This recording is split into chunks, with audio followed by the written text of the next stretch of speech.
Hey there, welcome back. And if you're new, hi, I'm Christy. Today is Garden Tour Tuesday, and so today I'm going to take you around my greenhouse and around my yard and show you what's growing, what I have going on. Actually, today I have to make a trip to the greenhouse and pick up more plants. So what you see this week is going to be very different from what you see next week as well. So make sure you do tune in and see what we have going on here. My greenhouse is just about full. And so yeah, it looks a little bit different since the last time you were here if you checked out our tour last week. So let's go see what's going on. Grab a coffee, by the way, and let's tour around. So this is a very messy tour of my potting shed / grow room. I do have some things in hanging baskets, which were the watermelons. If you recall, we did a video about that, of why I'm planting in hanging baskets for watermelons and such. I have some pot ups over there, some ornamental grasses. There's more melons here. Down here, these are some plant starts I have. We have some Gara. It's sparkling white. Oh my goodness, the floor in here is so filthy. I should have considered that before I started doing this video, but bear with me because it's gardening season. Everything's dirty. I do have some snapdragons here that I pinched back, stuff like that. Tomatoes, some very sad tomatoes. You know, they're it's like we'll have a moment of silence for those ones. I do have, these are snapdragons that I just kind of clumped together. I have some cherry tomatoes and some peppers. These are orders for a lady that I've set to the side. I have some cheese peppers back there, Hungarian cheese peppers, which are doing great. They're like a mini bell pepper. In here, I have more jalapenos. I have a whole bunch of marigolds and such. There is a bunch of lobelia, which I've never really grown successfully lobelia from seed, and I see it's blooming, so that makes me happy. More snapdragons back here. Peppers, jalapenos, and habanero. Gosh, these are so pretty. I think habanero peppers are like one of the most prettiest plants there are. Like, they're just gorgeous. More peppers down here. I have Hungarian wax peppers. Those are the hot ones. I have some indigo rose, bumblebee cherry tomatoes back in there, which are all getting potted up here very soon. More Hungarian hot wax peppers. I have California Wonders. Now, these got potted up yesterday, some of them. This is a variegated leaf pepper. This is actually the candy cane. I didn't have a lot of success with those starts. My amaranth. I potted it up yesterday and I let it get too big before I did something about it. And I have some very upset with me tomatoes, but I also have some very beautiful tomatoes starting to flower. So these are going into my greenhouse within the next couple days. I need to get some more dirt hauled into there so I could get them going in there. But right now it's just too wet to get to our dirt pile since we had a storm, that we actually got some beautiful rain. There's a little watermelon in here. This one's spoken for. This one's actually going north to be grown by a beautiful little angel who I love and adore very, very much, along with some other peppers that are going to be grown by another little adorable little angel that I love so much. So they're just, we're just making some room for orders that I'm picking through for those that, because I have some extra plants that I'm not going to grow. I'm not going to need all of these plants. So whatever I have extra, I am selling off and helping others out get their garden going and flourishing. These guys I just potted up yesterday. These are they're amaranth. They're green tail amaranth. Back there is straw flower. That's what they are. And I have more ready to go. They're starting to bloom. I've already picked blossoms, so it's warm enough in my greenhouse. I think I can get them in there and get some tomato production happening very, very early. Over here, I have my Gladiolus, some of my Gladiolus corms started in here. So that's really exciting. I have a watermelon down here, which it's kind of sad, but it'll be fine. I dried these guys right out. These are bunny tail grasses. They dried out. And then I watered the crap out of them yesterday. They still have water sitting in the tray. I overwatered them probably. So I'm going to do something with those today. The watermelons here, they like this spot because they get really hot sun in the afternoon. They're really enjoying being right here. Both of them are.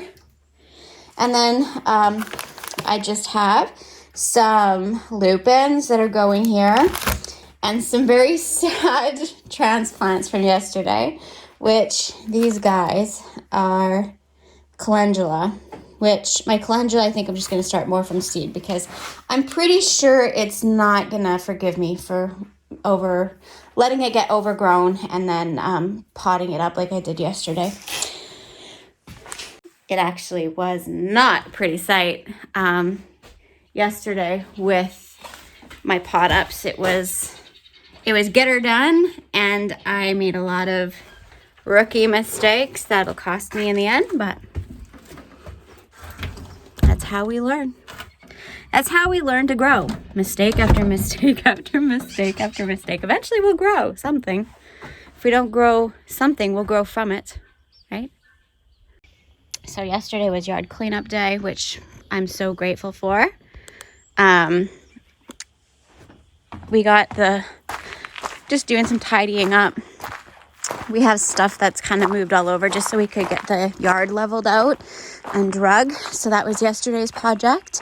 The guys did that, and they did some firewood bags over there. So that was really awesome to get that going because it was dry enough finally. Nothing's really changed out here too much. I didn't do any work out here at all. It's just been mostly inside.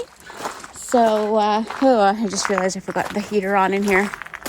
It's gonna be hot. Yep, it's already 20 degrees. She's warm. I did pick up some flowers from the nursery that I ordered, and then I have some of the ones that I grew out here as well. I'm just gonna shut this thing off. Oh, it's hot. It's hot in here, so hot. I brought a tomato out yesterday. I did I did start some peony. Now normally you would just put peonies in the ground, but these were starting to eye up really nicely. And so I'm not planning to get any flowers off of them this year for my flower farm anyways. So I put them in pots, and I'm going to put them where I know where I'm going to be able to, where I want them this year. So I put them in here to get them started since they were starting already. And instead of them going dormant again or me having these leggy plants, I just wanted to give them a really good start. So they're not going to flower this year, but they will produce lots of foliage. And so the more leaves, the more they leave out, the more energy they're putting into their tubers. And so that's what I want. I want them to, or their root system. So I want them to be able to put as much energy into their root system as possible for this year. So that's why I did it this way. This soil says it's 30 degrees in here. So I'm going to move some of this stuff around. I'm going to dig out some of these things and kind of in a more organized fashion, put things in so I can start planting in here. I think I could plant peppers. I'm just a little worried because usually around May long weekend, the May long weekend is we always get snow. Well, not always, but typically it gets very, very, very cold. And so the one thing about putting peppers in here is like, do I chance it? But I think we'll be okay.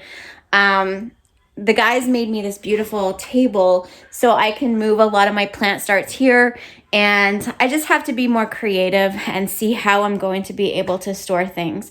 And this container over here needs to be cleaned out and filled up so I can put peppers in there as well. So that's going to be this week's project.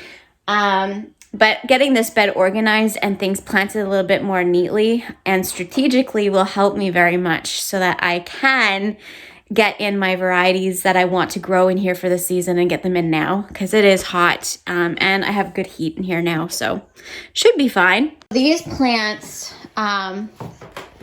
these I got from the nursery.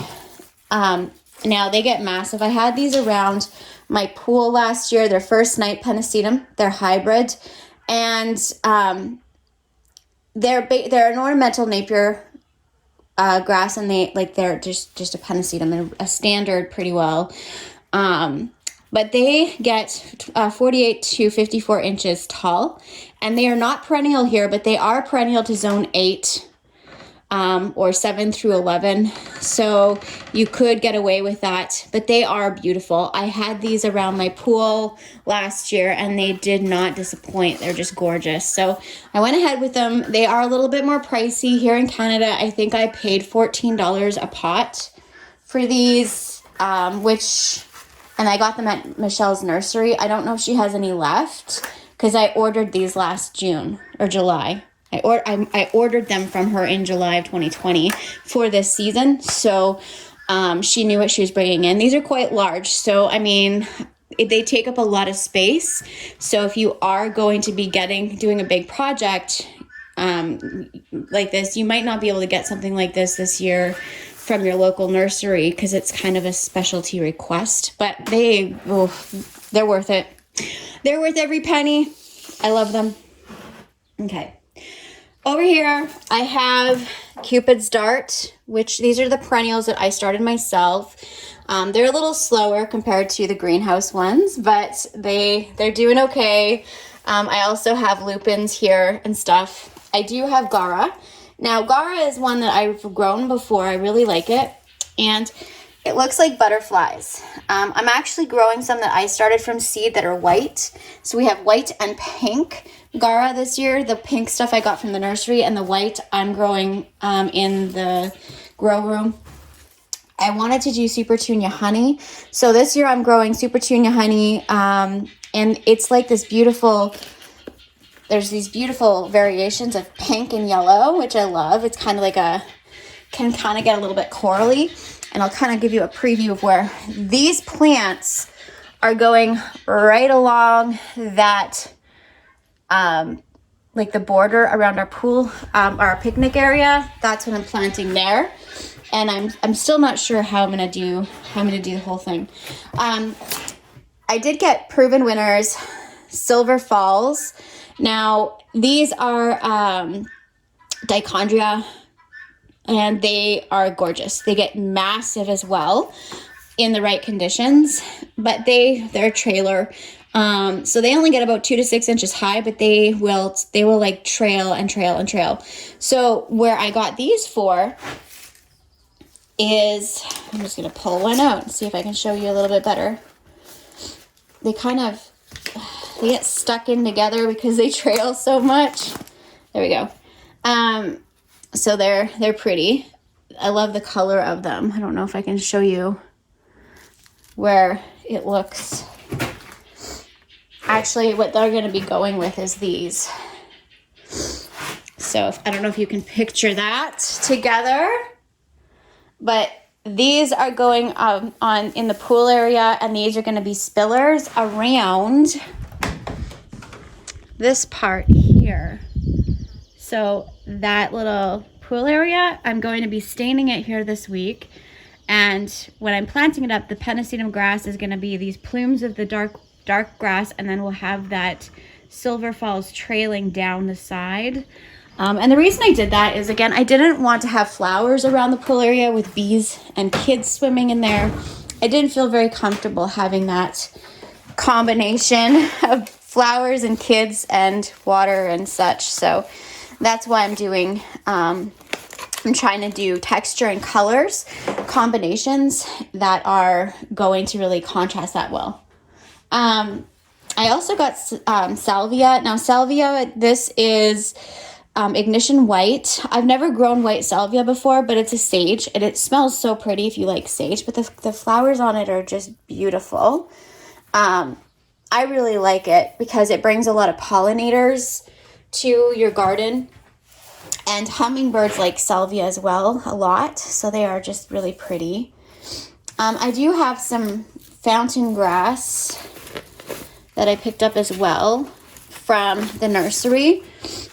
This stuff is a little smaller than the stuff I got last year by quite a bit. It's just purple fountain grass. It contrasts very well with this. I had this also in my pool area last year. But it is just another type of Pennisetum. It's just a different variety, and they get beautiful plumes of these seed heads like this. They're so pretty, and it just fills up with these beautiful little seed heads, and they're gorgeous. I did pick up a couple things for projects. These are just little knickknacks for sticking into plant pots here and there. So just something to do. Those are more of my plant starts. I think those are Cupid's darts there, and then I see there's some lobelia in there as well. So just more perennials that I started myself, and that's about it. So it is a very beautiful day here today, and it is filling up. I'll try to give you a shot of this table. This was kind of like a Mother's Day thing, a request. I asked for a table in here, and with this table, what we did is we had this really large pallet. Actually, we're doing a remodel on a camper, and we had a lot of water damage. So what we did is we ordered some checker plate to fix what we couldn't fix on the exterior, because we had to take the walls apart, like right off. So we ordered checker plate, and the checker plate come on these really big pallets. And I thought, well, what can I use that for? And I said, well, Tyson, like, I would really like a table so I could water overhead, and it can run through, and I can put the big pots on, and it's not gonna matter too much. It's nice and strong and sturdy. It's not gonna fall over. So he went and he tied into our log pile, and he cut some logs, and he went all Timber Kings, and he grooved them out so it sits in there nicely. And they worked on that yesterday, the day before yesterday. Day before yesterday. Yeah, Saturday. They worked on that. It's Monday, by the way. You're going to see this video tomorrow. It's so confusing. But yeah, they worked on it on the weekend for me, and I love it. It's very sturdy. You ain't moving that. All these big plants with all the water and everything, it doesn't phase it at all. So I'm really excited for that. Down here, I have some more these are Gladiolus. I planted in here as well. So the reason I did that is so I can bring them in and out and not have to worry about coldness and whatnot. They're easy to move in and out. I can move them by myself. And because they won't do well here, and I wanted to get an early start because they have a little bit longer season than what I am typically used to doing. So there's that. I should go back over here. I do have some broccoli and cauliflower over here that I don't know, it might make a little bit of a comeback, but I doubt it. I'm not really good at growing that stuff anyway. In here, I do have some seed starts, which I think it's too hot. This is Bishop's flower, which is basically an ornamental carrot. So they're started in here, but I don't think they're going to germinate. It's not cold enough. I should have started them much earlier, like last month out here. So yeah, it's just onions. The onions need to get planted out, but I need to corral some chickens first, that kind of thing. And so yeah, we have kohlrabi growing in here. I did put some Swiss chard in here, and it's doing good. Just things like that. I guess I put this guy out. I love him. Little moon. Isn't he cute? Oh, hello. Hi. What you doing, you two? So this moon, I got this at Michelle's nursery, and a few years ago I got it, and I really like it. I just set it here because it was in my way. I'm probably not going to leave it here. Last year I had it set up with some so it looked like little twinkly lights hanging down beside it. I had some flowers like pansies and stuff planted around it on the ground. It was under an archway trellis, and they had some solar lights around it, so it was kind of like the sun and the moon, or the moon and the stars, I should say. So there's that. Oh, the buffalo and their babies are coming over here. They're so cute, those little fluffy babies. Okay, back to garden tour. So yeah, that's my moon, my man on the moon. Nothing really is growing. The garden is too wet to move dirt, so I'm really behind schedule. I wanted to start getting some stuff planted, like carrots, and it's just I can't yet. So what I might do is plant in that one raised box. We do have buds coming, a little bit more. So I'm very excited to have these Saskatoons in flower. They're just gorgeous. So that's about it. This side of the yard didn't get any cleanup, and things are just kind of laying around still. So yeah, this is what it looks like. Next week it'll be very different. I wonder if I can get you closer to the bison. There's Canada geese there that are they usually nest here. And the bison with the babies, they're so cute. There's ravens circling over there, so I don't know what happened. Something must have happened. Ravens usually only circle when there's something to eat. It's a little wet over here, so I'm not really wanting to cross. But let's see if I can get you zoomed in. You can see the baby buffalo. Now these aren't our buffalo. I know there's been a couple people ask if we had buffalo. It's not. These are our neighbor's buffalo. Tyson used to have buffalo as a kid, so he enjoys it. But yeah, so there they are. Now I get to go pick up the rest of my plants from the greenhouse.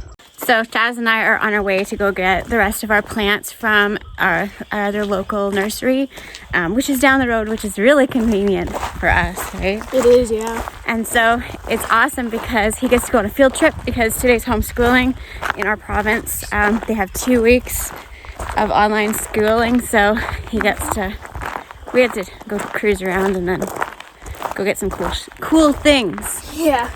All right, let's go.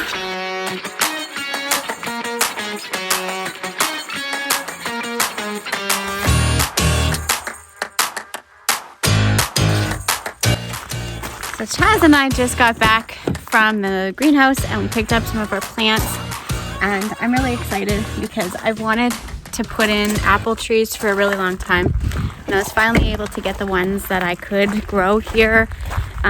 It's really hard because my neighborhood they can usually grow a zone 3 no problem. Where my house is, it's actually considered a zone 1. So zone 2 is pushing it for perennial, like for trees and shrubs. And so normally when I go to the nursery, they usually have lots of zone 3 stuff, but they don't have a lot of zone 2s or zone 1s. And so I got zone 2, I got one zone 3 thing to see if I could do it with a plum, which is this guy. This pretty little number here, but I wanted to try that. And then I also got the 2 apple trees, which are Norland Apples. So I'll spin you around so you can see what I got. So these pretty little numbers, I don't know if we're gonna get to see much blooming. I'm hoping so. So this one I got, it is a Pembina Plum. And so this is one of the hardiest prairie plums available. It is a late season, which kind of sucks, but it is red skin and yellow flesh, good for fresh eating and desserts. Pollinated with brookwood or western sand cherry. Prefers a moist, well-drained soil. So this is the American plum group. So I will be able to next year put in one that will be a pollinator to it. This year I'm not really worried about getting fruit anyways. I just want to establish the root system. And so she's going, my nursery is going to be bringing in the variety next year to pollinate this one. It was just, I think this year there was a lot of hard things going on with the pandemic. And then we had some cold weather that really messed things up for getting the stuff we wanted. But we got some of the stuff we wanted, and that's the main thing. I got some Norland apples. Now, these are a zone 2 apple, and these are medium sized. They're like 6 to 6.5 centimeter big green apples with red stripes, good for eating and baking, and they store well if packed or if picked unripe. So if I pick these before they're before they're ripe, then they will store for a while, which is perfect. Also, I wanted this variety because I want to do a lot of freeze drying, and I think that this variety will do well. And you know, it is a zone 2, so if it gets to -40, I'm not going to have to worry about it too much, which is pretty normal for here. I don't know what the plum is. I think it's like 34 degrees. So I really have to make sure that I wrap it and stuff, because we do have -50, 55 wind chills, which can be problematic. However, everyone had that this year and everyone's trees did just fine. So I'm not overly worried about it. It's not like we have prolonged periods of that temperature. It's usually just the wind chill that brings it down that cold. So this is the same. I just got 2 Norland apple trees. So those, I don't know where they're going quite yet. Will surprise you, that's for sure, but it's already starting to look more like spring, and I'm loving it. We needed some leaves, and I'm so happy to see. I'm just putting them here for right now, where they're protected so the wind isn't going to knock them over. And then if we have really cold nights where it dips down, I am going to put them in my greenhouse so that we don't lose any of their flower blossoms. Down here, I got myself an elderberry. So if you've seen my elderberry video about making elderberry syrup, I definitely wanted to plant one here. So this is a zone 3. It will grow well here though, despite the zone it is. But these are large clusters of light pink blooms and dark purple black foliage. So now these guys, typically I wouldn't use the pink berries, but we're going to see how it works. We're going to see how it works. Usually you want the black or the blue. We're going to see how this works. But I love the tree itself. It's so gorgeous. It's very, very pretty. So yeah, there's that. Okay, so we do have raspberries. I do have 3 varieties of raspberries. I have 2 Boyne raspberries, which is this one and this one. And then I have the Heritage raspberry and the Canby. And so I got a variety because they have different pick times. And so that's kind of the Boyne are early. The Canby is mid-season. And the Heritage is late. So we'll have raspberries all season long, which is perfect for fresh eating and whatnot. I would rather them eat raspberries. Plus then I can do little batches of freeze-dried berries and stuff for snacks or for cereal. Or, you know, my mom likes porridge, so she can put little freeze-dried raspberries on her breakfast when she's here. In the winter time or whenever she comes to visit. I do have some ridiculous Coleus that I picked up. This is Proven Winners. These are awesome. Coleus, I love these Coleuses because it's the Color Blaze series and they can do sun or shade, which is fantastic. So I loved these last year, and I really wanted to do them again. I wanted these last year, but I couldn't get them. These are Wicked Witch Coleus, and they get massive. They get insanely huge, and I love them. I just love them so, so, so much.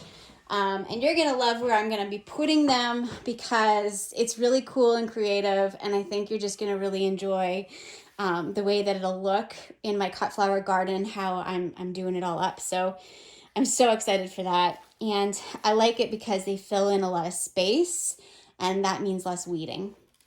I also got the Lime Time Color Blaze Lime Time. So these are really nice as well.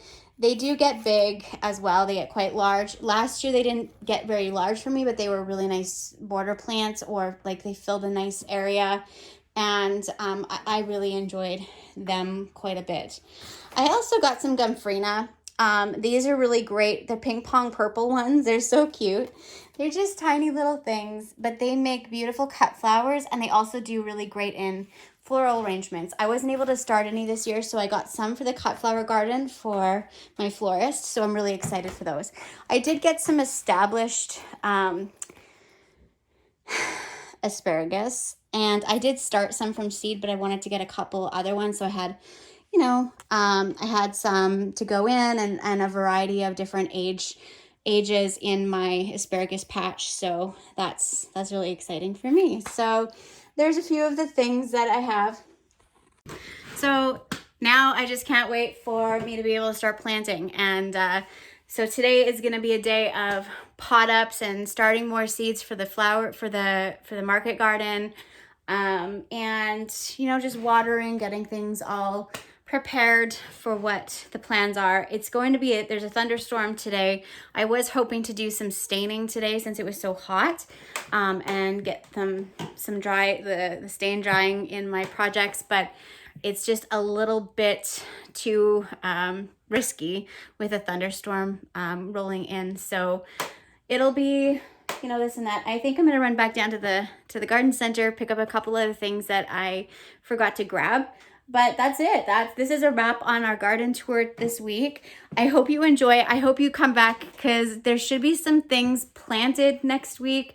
You're gonna see a lot of changes next week, so it's really exciting. I think that we should have some leaves, hopefully, on our trees, and we will have I do have plum trees here, and I do have the Saskatoons, and we do have the lilac bushes, which I can't wait till those come into bloom. But you'll be able to see all kinds of things next week as we're slowly getting going here, and whatnot. So next week is going to be a big week for the market garden and for the cut flower garden, because a lot of things are just starting to get going and coming into bloom as they're going out. And my dahlias, oh my goodness, my whole laundry room is full of dahlias, which I'm not showing you today. There's a reason. School's in progress in the house, and I don't want to disturb. So with homeschooling, so we're just gonna stay out of the house today, but you got to see everything else, and I hope you enjoyed. I hope you come back, and thanks for coming, thanks for watching, and we'll see you the next time. Much love.